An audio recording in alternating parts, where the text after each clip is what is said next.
사랑교회가 또 확진자들이 많이 나왔어요. 이유를 여러분들이 이미 들으셨죠? 뉴스에서 예배드리면서 마스크를 안 썼다 안 썼다? 안 썼어요. 성가대가 마스크를 안 썼어요. 거기다가 교회에서 또 식사를 대접을 해서 마스크를 벗고 대화하면서 밥을 먹었어요. 그래서 이렇게 또 확진자들이 너무 많이 나오게 됐는데, 여러분 마스크 꼭 쓰시길 바랍니다. 예, 마스크는 나의 목자시니, 절대 그건 아니지만, 마스크가 여러분들을 구원하는 건 아니지만, 그러나 그 마스크가 여러분들을 보호해 줄 거예요. 무엇으로부터? 침으로부터, 비말로부터. 예, 그러니까 여러분 죄송하지만 나가는 그 시간까지 어디를 가시든 여러분 꼭 마스크 잘 쓰시길 바라고, 앞으로 시대의 흐름이 포스트 코로나는 꿈을 안 꾸잖아요. 포스트 코로나 이후를 말하지 않아요. with 코로나, 이제 코로나와 함께 어떻게 이 세상, 이 삶을 풀어나갈까, with 코로나지 포스트 코로나를 꿈을 안 꿔요. 그러니까 여러분 어차피 동행을 하게 될 것 같아요. 그렇지만 하나님께서 또 지혜도 주시고 또 보호도 잘 해주셔서 건강하고 여러분들의 일들이 주 안에서 이제는 풀어져 가게 주님의 이름으로 축원을 드립니다. 예, 포스트 코로나, 위드 코로나, 위드 코로나예요. 예, 그러니까 여러분 꼭 기억하시길 바랍니다. 자, 헐버트 웰스라는 그 사람이 쓴 그 단편 소설 대주교의 죽음이라는 책이 있어요. 이 주인공 대주교가 매일 정확하게 5시만 되면 성당 안으로 들어가서 1시간씩 기도를 해요. 10수년간 해온 기도가 토시 하나 안 틀리고 거의 똑같을 정도로 기도를 날마다 합니다. 여느 때처럼 이날도 정확히 오후 5시에 성당에 들어가서 이제 기도하기 시작합니다. 하나님 아버지, 이 종이 기도합니다. 종의 기도에 응답하여 주시옵소서. 그런데 그 순간 하늘에서요 크고 위험 있는 음성이 딱 들린 거예요. 종아, 내가 내 기도를 듣고 있단다. 무엇이든지 말해보아라. 그랬더니 대주교가 주님 정말 듣고 계시는군요. 그 말 한마디 남기고 심장마비로 죽었다고 하죠. 무엇으로 죽었다고요? 심장마비로 죽었다고 합니다. 우리의 경건해 보이는 외모가 우리를 살리는 것이 아닙니다. 뭔가 화려하게 잘 가르치는 기술이 우리를 살리는 것이 아닙니다. 오늘 설교 제목이 우리의 겉에 보여지는 것이 절대 전부가 아님을 우리에게 말씀해 주고 있습니다. 저는 하나님의 음성을 한번 딱 들으니까, 은총아 너를 사랑한다, 이 한마디 음성을 들으니까 세상이 다 제 것 같더라고요. 뜨거운 눈물이 하염없이 흘러내리고요, 한 끼도 금식하지 못하는 사람이 20일을 금식할 힘이 바로 하나님이 저를 사랑한다 이 말 한마디 음성 들으니까 제가 막힘없이 그 금식을 하게 되더란 말입니다. 보여지는 게 결코 다가 아닙니다. 자, 지난주 20장에서 자신들이 정죄했던 그 욥, 그가 회개하기를 바랬는데 회개하기는커녕 오히려 나의 대속자가 살아계신다, 훗날 그가 이 땅에 서실 것이다, 내가 그 모습을 보지 못한다 할지라도 나는 육체 밖에서 반드시 그분을 볼 것이다, 대속자를 이야기를 하고 거기다가 부활까지 이야기를 한단 말입니다. 저 쇳덩어리, 저게 회개해야지. 저 입에서, 저 저주스러운 입에서 대속자 이야기가 나오고 저 입에서 부활이라는 이야기가 나와 소발이 강력하게 반발하여 욥을 단죄하는 모습을 통해 우리는 무엇을 보았습니까? 그 소발의 조급함도 보았습니다. 가난하고 병들고 망각되고 박탈당할 사람들은 다 지은 죄 때문이라는 편견에 쩔어 있는 그 소발의 모습 지난주에 보았고요, 또 소발처럼 마치 자신이 하나님이라도 된 것처럼 자만하여 어떻게 하는 거예요? 남을 판단하고 비판하는 그러한 모습도 보았습니다. 그래서 그 소발의 모습을 우리가 바라보면서 우리는 그런 삶을 살지 말고 보다 적극적으로 남을 이해하고 이제 용서하는 정도를 뛰어넘어서 사랑하는 삶을 살아야 한다 말씀을 드렸습니다. 또 소발을 통해 지난주에 또 들었던 말씀 중에 남는 게 뭐죠? 상처 주는 말은 자기가 다 하면서 상처는 자기가 받는 모습도 보았습니다. 인생은 동전이 양면이 있듯 인생도 양면성이 있는데 세상에는 일평생 고난당하는 의인이 있는가 하면 일평생 부귀와 영화를 대대로 누리는 악인도 있다 말씀을 드렸습니다. 오늘 본문 욥기 21장은 빌닷, 소발이 생생하게 묘사했던 악인의 멸망, 즉 악인은 반드시 이 땅에서 형통할 수 없다, 이런 이론이었죠. 그것을 욥이 정면으로 반박하는 거예요. 욥이 관찰한 악인의 삶, 소발이 주장한 것처럼 그렇지 않다라는 거예요. 계속 지난주 말씀드렸던 전도서 7장 15절 말씀처럼 의인이라도 고난을 당할 수 있다라는 거예요. 오히려 악인들이 온갖 부귀영화를 누리다가 자손들에게 상속까지 시켜주고 죽을 때 보면 기력도 남고 그리고 아무 고통 없이 죽는 경우들이 크다 하다 욥이 이야기를 하죠. 소발은 악인들이 왜 형통한가? 그 이유를 그들의 탐욕에 있다 이렇게 이야기를 하죠. 그러니까 갈취하고 착취하고 학대를 해서라도 쌓고 지고 쌓고 치고 하는 그러한 삶의 결과가 그 악인들을 형통케 했다 이렇게 이야기를 하죠. 그러나 12절로 21절에 욥의 분석은 더 나아갑니다. 더 예리합니다. 악인이 형통한 것은 물론 탐욕의 결과이기도 하지만 그 악인들이 형통한 이유는 그들의 불신앙과 그들의 불경건이 이유라는 거예요. 이해가 되세요? 악인의 형통이 불신앙과 불경건 때문이다. 여러분, 오늘 욥이 그것을 말씀을 통해 풀어가는 거예요. 자, 오늘 본문의 욥이 무엇이 악의 기준인가? 네 가지 악을 본문을 통해서 우리에게 말씀을 해주고 있어요. 악이 도대체 무엇일까? 그 첫 번째, 저와 여러분들 같이 읽어보겠습니다. 시작. 하나님을 거부하는 자가 악인이라는 것입니다. 14절을 세 번역으로 읽습니다. 시작. 그런데도 악한 자들은 자기들을 그냥 좀 내버려 두라고 하나님께 불평을 한다. 이렇게 살면 되지 하나님의 뜻을 알 필요가 무엇이냐고 한다. 날 좀 내버려 두세요. 그냥 저는 썬데이 크리스찬이 좋아요. 일주일에 낮 예배 한번 딱 나올 거니까 더 이상 내 마음에 감동도 주지 마세요. 제 마음의 감동, 제 양심을 자꾸 찌르시면 저 되게 불편해지거든요. 그러니까 저 그냥 내버려 두세요. 내버려 두기를 원하고 하나님께서 또 그들을 내버려 두시기 때문에 그렇다라는 거예요. 그리고 하나님을 거부하는 자들의 삶을 구체적으로 말을 합니다. 14절 또 읽어보겠습니다. 시작. 하나님의 뜻을 알 필요가 무엇이냐고 한다. 하나님의 뜻 나한테 하나도 필요하지 않습니다. 하나님의 뜻 나에게 하나도 중요하지 않습니다. 전 제 한번 필이 꽂히면 저는 그대로 해야지 저는 하나님의 뜻 안중에도 없습니다. 이것이 악한 자다. 성경은 정확하게 욥을 통해서 우리에게 말씀해 주고 있어요. 그런데 성경은요 뭐라고 우리에게 이야기를 하는 줄 아십니까? 우리 호세아 8장 12절 말씀 같이 읽어보겠습니다. 시작. 내가 그를 위하여 내 율법을 만 가지로 기록하였으나 그들은 이상한 것으로 여기도다. 참 하나님도 이상해.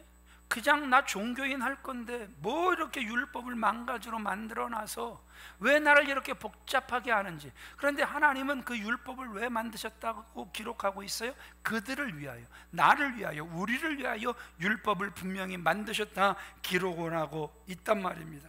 자, 두 번째, 무엇이 악인가? 욥의 기록을 보겠습니다. 시작. 하나님을 섬기는 것을 거부합니다. 15절 세 번역으로 읽습니다. 시작. 전능하신 분이 누구이기에 그를 섬기며.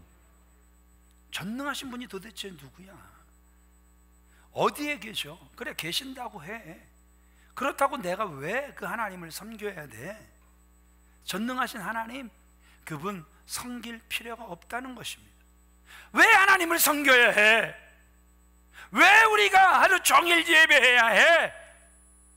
예배하는 걸 거부하는 사람, 이런 사람이 악한 자다.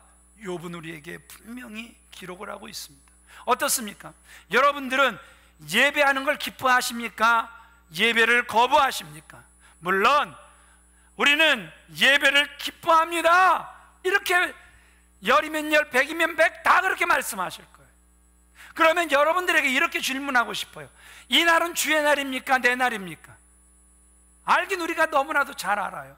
그런데 오전 예배만 드리고 사라지는 종교인들은 괜찮아요. 뭐 종교인인데 그걸 누가 뭐라고 하겠습니까? 종교인은 그렇게 사는 거예요. 한번 나와주는 거 고맙고 감사해, 이렇게. 그래도 내가 11조 내주잖아. 오히려 종교인들은 이것을 굉장히 주장을 합니다.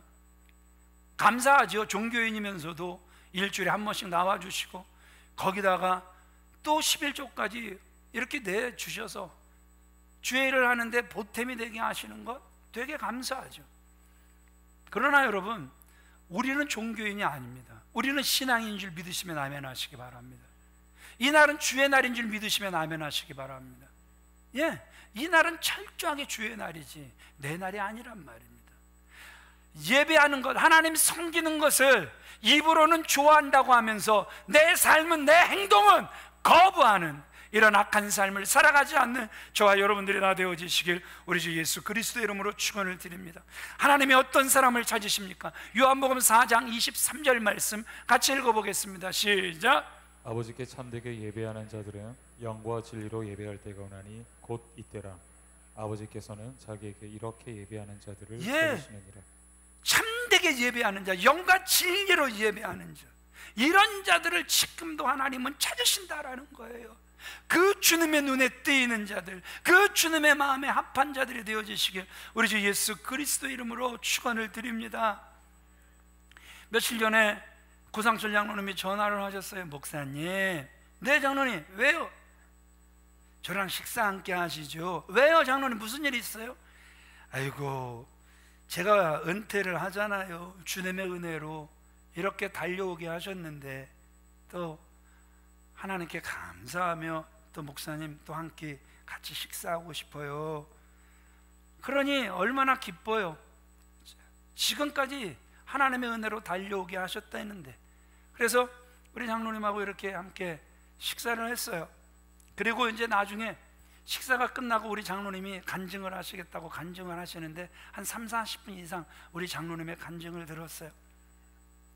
저분이 교회 오셨는데 원로 목사님 눈에 딱 들어오셨나 봐요. 딱 띄셨나 봐요. 고상철, 성실. 그래갖고 고상철 장로님을 부르시더니 또 그때 당시 재정부장 정창희 장로님을 오시라고 하더니 우리 고상철 집사 성실하니까 그 회개를 시키라고 이렇게 말씀을 하셨대요. 그때부터 이제 구장로님이 계속 그 재정부에서 일하는 걸 아주 즐거워하셨다 그래요. 그러면서 하시는 말씀이 이거였어요. 원로 목사님이 이렇게 말씀하셨대요. 맡겨진 일 잘 감당하면 하나님께서 건강 책임져 주실 거야. 맡겨진 일 잘 감당하면 하나님께서 재정에 복을 주실 거야. 아멘도 안 하시고, 저분은 막 기쁨으로 감사로 소망 중에 이루어진 일을 말씀을 하시는데, 그런데 조건이 뭐였냐 하면 믿음으로 받으면 이루어질 것이고 믿음으로 받지 않으면 아무 소용이 없다라는 것이죠. 하나님께서 맡기시는 일을 믿음으로 받으면 복이 되는 것이고, 그거 그냥 맡겨지니까 하면 뭐 그냥 그것도 어떻게 보면 모르겠어요. 그건 하나님께서 아실 일이지만 저는 그건 잘 모르겠습니다. 그래서 저분이 이렇게 말씀하시는 거예요. 지금까지 하나님의 은혜로 살았다고, 배운 것도 없고 세상적인 요령도 없는데, 회사에서 많은 사람들이 그 태평양을 다니셨다 그래요. 잘려나가는데 우연찮게 회장님 눈에 띄게 하시고, 또 그 회장님이 한 달에 한 번 식사하는 자리에 꼭 초청해 주셔서 같이 식사하게 하시고, 그러더니 어느 날은 회장님이 우리 회사에서 이제 나가서 이게 기계 다 줄 테니까 이제 그 자리 빼보라고. 우리 같으면 입이 째져요. 그런데 장로님은 그게 더 불안한 거예요. 왜 나를 내보내시려고 그러시나. 그런데 그 회장님이 간곡하게 그렇게 말씀을 하셔서 그대로 나와서 이제 사업이 시작됐고, 그리고 이제 그렇게 사업을 진행해 나가는 것도 하나님의 은혜였는데, 어느 날 어떤 회장님이라고 자기의 신분을 밝히면서 만나자고, 무조건 만나자고. 그래서 그분 만났더니 세상에 자기 회사 일을, 엄청난 일을 다 장로님에게 주시겠다라는 거예요. 저분이요, 요령이 없어요. 술수가 없어요. 그저 순수한 거 그거밖에 없어요. 지금까지 그 회장님이 은퇴하기까지 일을 계속해서 주셨다 그러는데, 이제 그 회장님은 명예가 되고 이제 아들이 이제 회장 자리에 이렇게 올라오게 됐나 봐요. 이제 자기하고 친한 사람을 그 장로님 자리에 딱 세우려고 하는데, 명예회장이 아들을 부르더니 안 돼, 이 일은 저 장로님에게 다 줘. 저분이요, 저 정도 되면 회장님한테 잘해야 돼요. 되게 잘해야 돼요. 그쵸? 시시때때로 회장님한테 바리바리 싸들고 가서 회장님 돌봐주시옵소서, 회장님 돌봐주시옵소서, 그저 회장님의 은혜로 살아가나이다, 돌봐주시옵소서, 이래야 세상적인 거잖아요. 그런데 저분은 지금까지 딱 1년에 2차례, 추석 그리고 신정 2번, 딱 백화점 상품권 20만 원짜리 딱 2번 사서 이렇게 갖다 드린대요. 그걸로 딱 끝난대요. 여러분, 이러면 끊겨요. 세상적인 방법으로는요, 그러면 다 끊깁니다. 그런데도 나 같은 사람을 하나님께서 은혜 내려주셔서 지금까지 은혜로 사셨다고 이렇게 간증을 하는데, 정말 많은 그러한 간증들이 있어서 제가 장로님, 우리 교회 한번 수기 모집을 해야 될 것 같아요. 받은 바 은혜를 다 우리 저기에서 이렇게 책으로 남겨서 지금도 하나님은 살아계시다라는 걸 한번 이렇게 우리의 믿음의 후배들도 봤으면 참 좋겠네요. 제가 그 말 했어요, 안 했어요, 장로님? 분명히 했죠. 그래요. 여러분, 정말 하나님 섬기는 것이 체험된 사람은 기쁜 거예요. 그런데 하나님을 체험하지 못한 사람들은 예배를 자꾸 거부하는 거예요. 왜 자꾸 모이라 그래? 그런데 시대 말에는 분명히 성경 말씀이 따라합시다. 모이기를 패하지 말라. 그 모이기를 패하는 자들의 습관처럼 하지 말라는 거예요. 그런데 우리는 자꾸 모이기를 할 수만 있으면 패하려고 하는, 그 시간에 예배를 피할 수 있는 방법만 찾아다니는 이런 안타까운 모습들을 보게 된다는 것이죠. 오늘 우리는 하나님을 기쁘게 섬기는 저와 여러분들이 되어지시길 주님의 이름으로 축원을 드립니다. 세 번째, 무엇이 악인가? 같이 읽습니다. 시작. 하나님께 기도하는 것을 거부합니다. 하나님께 기도하는 걸 거부해요. 15절 세 번역으로 읽습니다. 시작. 그에게 기도한다고 해서 무슨 도움이 되겠느냐고 한다. 기도가 필요 없다라는 거예요. 기도 왜 해야 되는데? 우리가 이렇게 평안한데, 이렇게 형통한데, 예수 대충 믿어도 종교 생활해도 전혀 문제되지 않는데 왜 내가 기도까지 해야 되는데? 이렇게 이야기를 하는 거예요.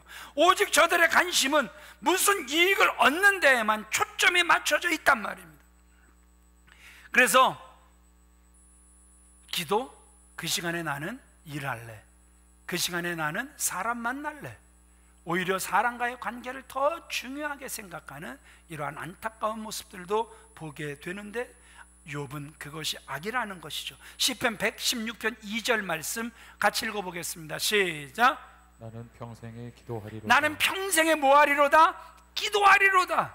구원의 은혜가 있는 사람, 그래서 그분이 나의 대속자가 되심을 믿는 사람, 그래서 나는 반드시 그분이 이 땅의 심판자로 서실 것을 믿는 사람, 내가 육체 밖에서 그분을 만나기를 나는 소망합니다.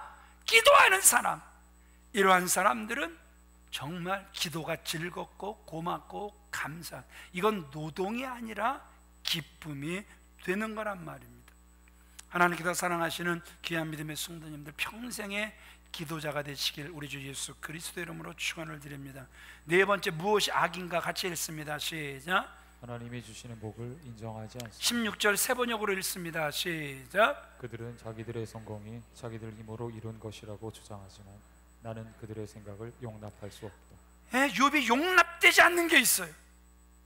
좀 잘 나가니까, 그래도 좀 성공하니까, 좀 높아지니까 그 모든 성공이 다 자기들의 힘으로 이룬 것이다 주장하는 거예요. 그걸 욥은 용납할 수가 없었다 그러잖아요. 여러분, 하나님이 복을 주시는데, 은혜를 주시는데 의인에게만 복을 주시고 의인에게만 은혜를 주십니까? 성경은 그렇지 않다라는 거예요. 그런데 그들은 하나님이 의인과 악인 할 것 없이 복을 주시지만 그것이 다 자기들의 노력, 자기들의 공로라는 거예요. 자기들이 잘나서 그렇게 복되게 사는 줄 착각한단 말입니다. 그런데 성경은 뒤집죠. 우리 마태복음 5장 45절 말씀을 같이 읽어보겠습니다. 시작. 이는 하나님이 그 해를 악인과 서견에게 비치게 하시며 비를 의로운 자와 불의한 자에게 내리우심이니라. 예, 해를 누구에게? 선인에게만?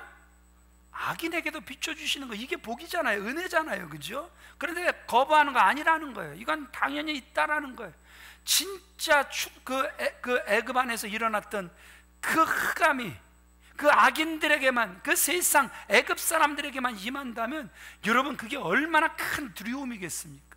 그러나 하나님의 은혜는 해를 악인과 의인에게, 비도 악인과 의인에게 내려 주심이니라. 믿어주시면 아멘 하시기 바랍니다. 그런데 악인들은 인정하지 않는 거예요. 다 자기들의 잘남이다, 이렇게 이야기를 하는 거예요. 그러니 견딜 수가 없는 거란 말입니다. 하나님 거부하지요. 하나님 섬기지도 않지요. 기도는 하지도 않지요. 모든 번영이 순전히 자신의 능력으로 된 것인 양 착각하며 살죠. 하나님의 뜻 알 필요도 없다고 하죠. 그래서 하나님과 전혀 무관하게 살아가는 이러한 사람들, 그런데 그들의 삶이 형통하단 말입니다. 이런 모습이 욥 같은 순전한 그러한 사람들이 이해하기 어려운 걸림돌이 될 수 있다는 것이죠.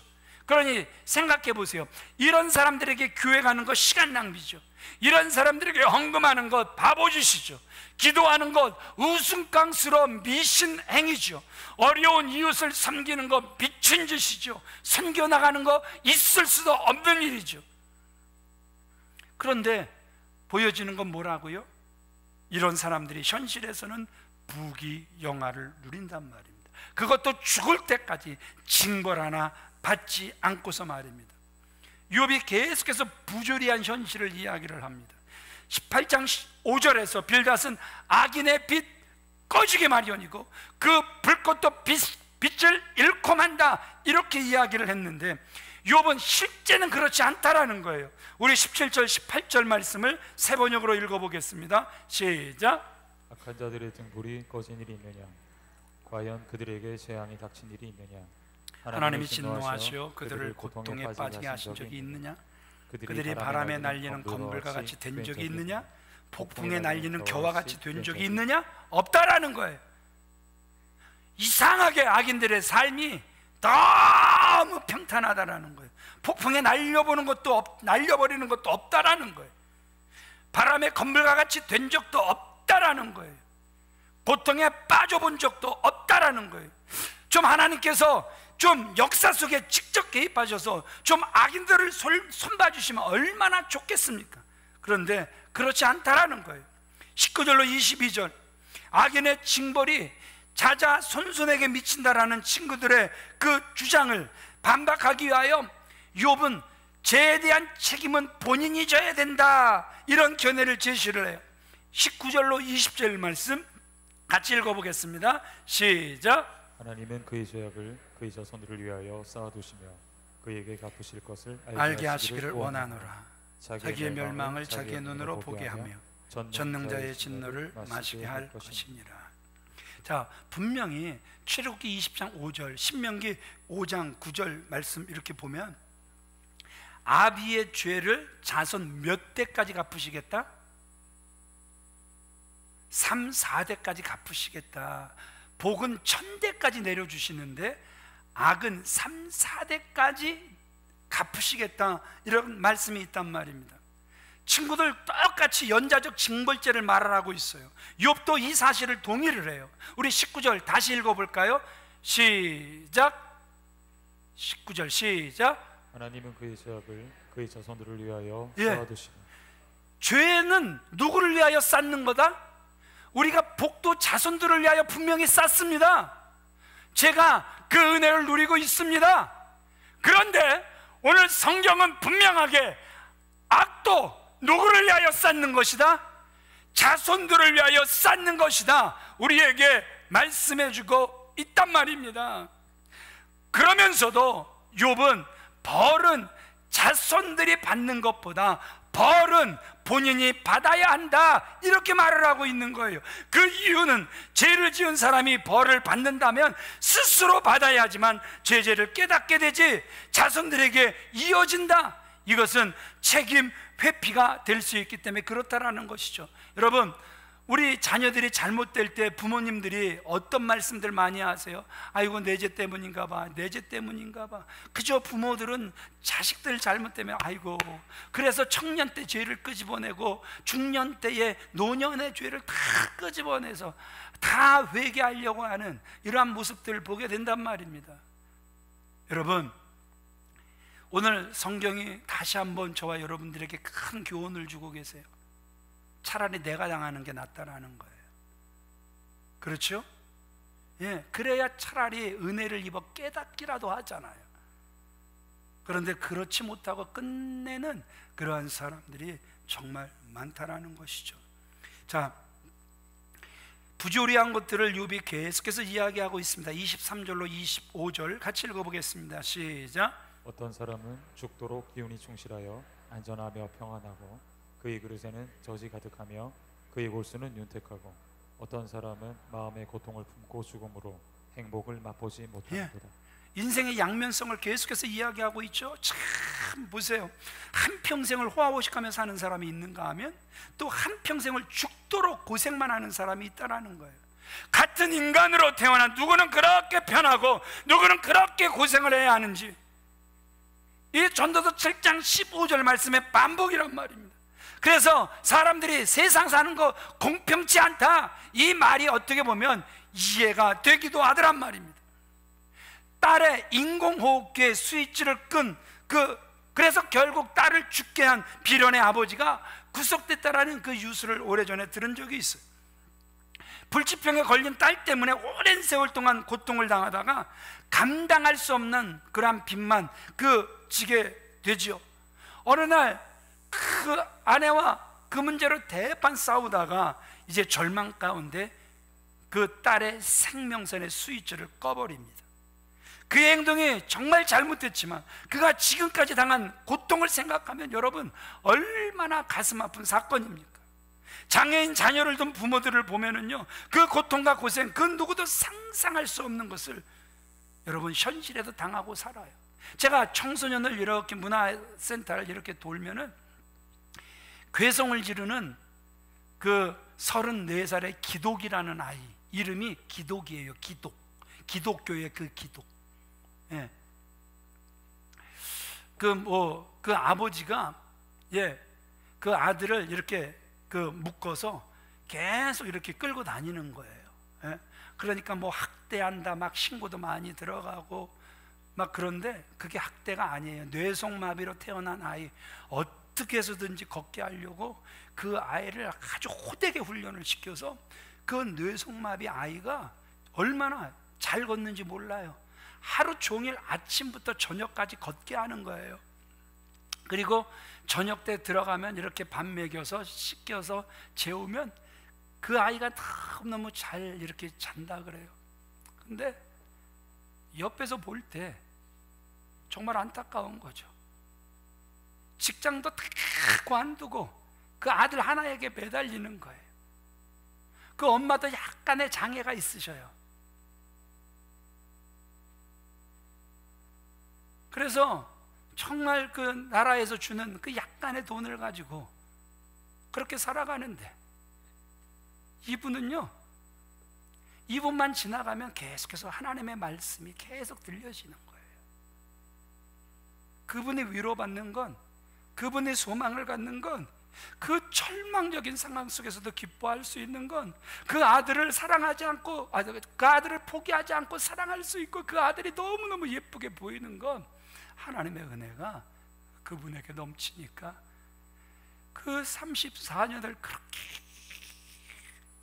그 아버지를 힘들게 하지만 한 번도 힘들다 하지 않고 그 아들을 얼마나 지극정성 잘 돌보시고, 그 기독이라는 아이를 볼 때마다 힘내라. 여러분,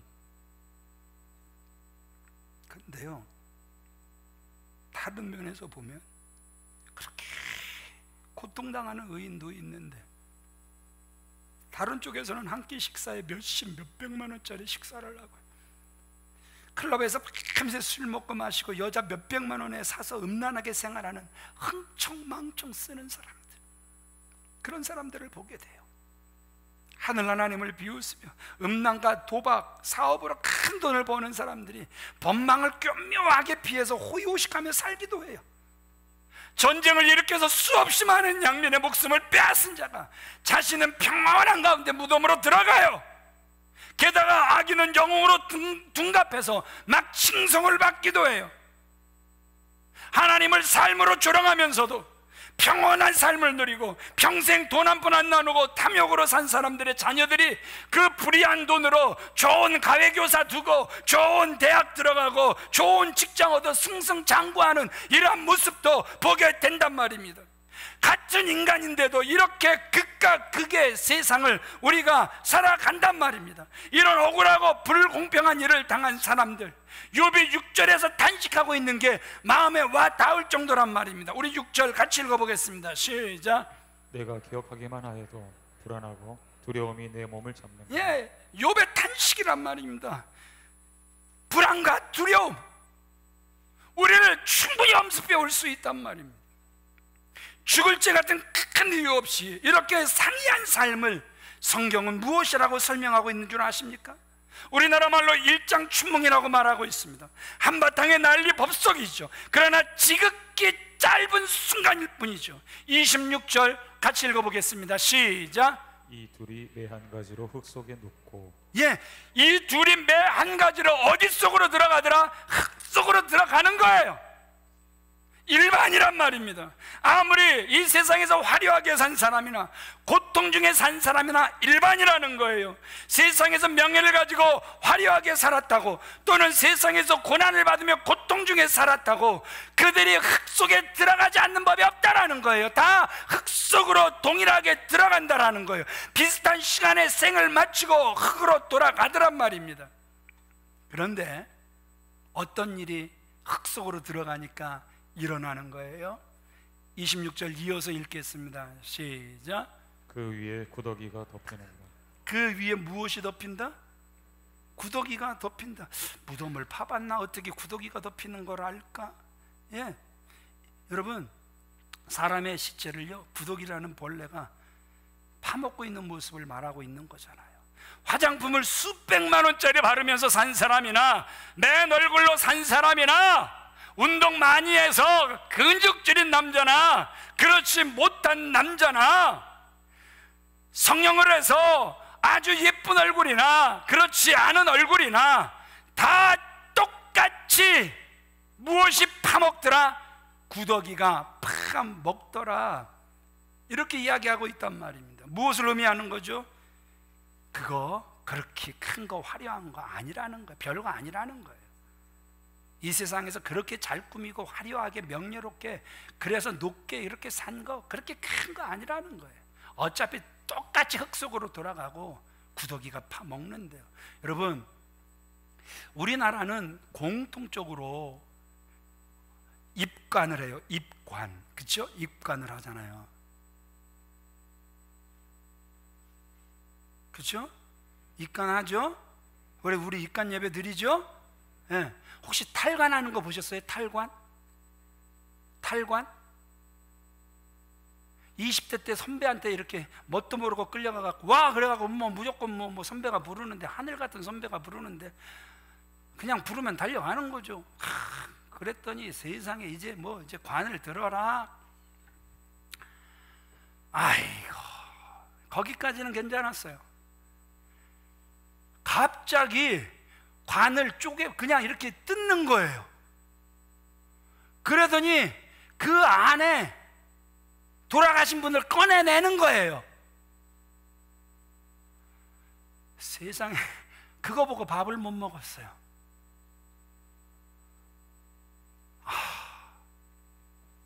눈 주변이 썩어 들어가는데요, 그냥 고름같이 시뻘건 게 눈 주변을 이렇게 아주 그냥 이렇게 물들고요, 몸이 점점 썩어가는데 그 위에 뭐가 껴있냐면 구더기가 껴있는 거예요.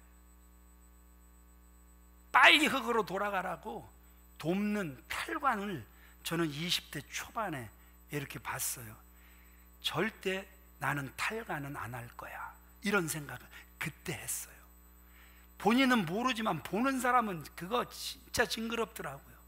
밥을 못 먹을 정도로 징그럽더라고요. 왜 제가 이 말씀을 계속해서 강조합니까? 인생이 그렇다라는 거예요. 아무리 건강했어도, 아무리 잘 나갔어도 결국 우리 인생은 누구 밥이다?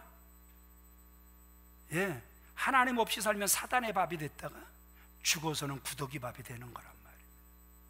이것이 우리 인생이라고 성경은 말씀하고 있단 말입니다. 이 부분을 같이 읽어보도록 하겠습니다. 시작. 우리는 이 땅에서의 삶을 너무 과대평가하고 있습니다. 마치 이 땅의 삶이 전부인 양 착각하고 있습니다. 그러나 이 땅의 삶을 우리의 본래의 전체 삶에서 돌아보면 지극히 작은 찰나에 불과합니다. 이 땅에서 겪은 그 수없이 많은 고난은 지극히 작고 짧은 것입니다. 예수님이 청중들에게 부자와 거지 나사로에 대한 말씀을 해주세요. 거지 나사로, 그의 삶이 정말 비참했습니다. 어떻게 보면 개보다 못한 취급을 받고 살았습니다. 반면 부자는 부러울 것이 하나도 없었습니다. 그러나 죄송하지만 그것이 전부였습니다. After death, 죽음이라는 게 있는 거예요. 그 이유가 있다라는 거예요. 나사로는 세상에서는 거지로 몸은 다 헐어서 개가 헌대를 핥고 얼마나 여러분 그 모습이 비참했겠습니까? 그런데 그가 죽어서는 천국에 갔고 부자는 죽어서 지옥에 떨어지더란 말입니다. 여러분들에게 질문해보고 싶은 게 이거예요. 그 나사로가 죽은 줄 알았는데 눈을 떠보니 아버지 아브라함의 품이었단 말입니다. 그가 아버지 아브라함에게 아버지 아브라함이요, 왜 저는 세상에서 거지였습니까? 아버지 아브라함이요, 왜 저는 기력도 없어 개가 헌대를 앓지만 쫓아낼 힘도 없이 살다가 죽게 하셨습니까? 이렇게 아버지 아브라함에게 물어봤을까요? 어떻게 생각하십니까 여러분? 싹 다 잊어버리죠. 그 앞에 펼쳐진 영광으로 인하여 나의 놀라운 꿈 정령 남이 끼는 장차 큰 은혜 받을 편이 위로받고 살았더니, 믿음으로 살았더니 그 놀라운 삶이 그 앞에 펼쳐진 줄 믿습니다. 그는 천국에서 평안했어요. 그러나 부자는 너무나 괴로워하고 있습니다. 영원한 삶에 비하면, 곧 전체 인생에 비하면 이 땅의 인생, 이것은 지극히 작은 것이란 말입니다. 그래서 이 땅에서 선한 사람이 고난받는 거, 여러분 불합리한 것 아니더란 말입니다. 왜 나는 예수님밖에 모르는데, 왜 나는 질병이, 왜 나는 온몸에 암이, 왜 자녀는 속색이고, 왜 자녀들은 가출하고, 남편은 노름에 빠지고, 왜 내 삶은 이래야 합니까? 왜 이렇게까지 비참해야 합니까? 이렇게 말씀하시는 분들이 없지 않아 계실 거란 말입니다. 그러나 꼭 기억하세요. 나사로 정말 그가 믿던 것이 이루어지니 질문이 필요 없어지는 것입니다. 어차피 점 같은 세상, 잘 나가도 끝날 것이고 흙 속으로 들어갈 것이고 구더기밥이 될 것이고, 고통받으며 살더라도 똑같이 흙 속으로 돌아갈 것이고 구더기밥이 될 것이지만, 그 후에 하나님을 진심과 전심으로 믿은 자에게는 나사로 같은 은혜가 주어지게 될 것이고,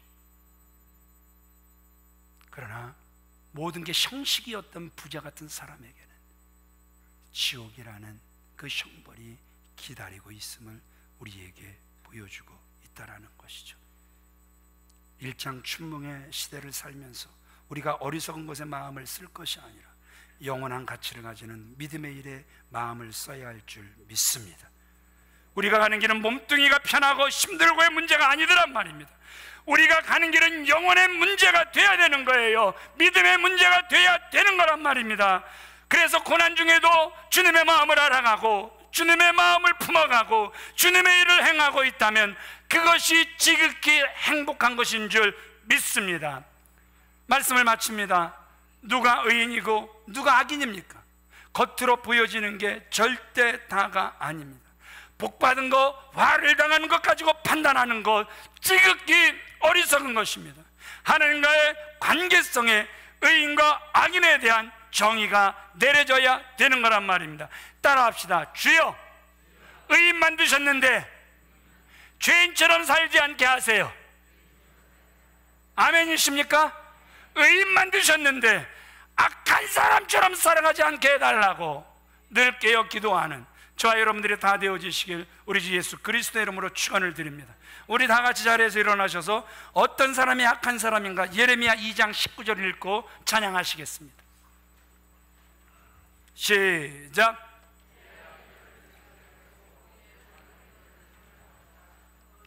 내 하나님 여호와를 버림과 내 속에 나를 경외함이 없는 것이 악이요 고통인 줄 알라. 주 만군의 여호와의 말씀이니라. 아멘.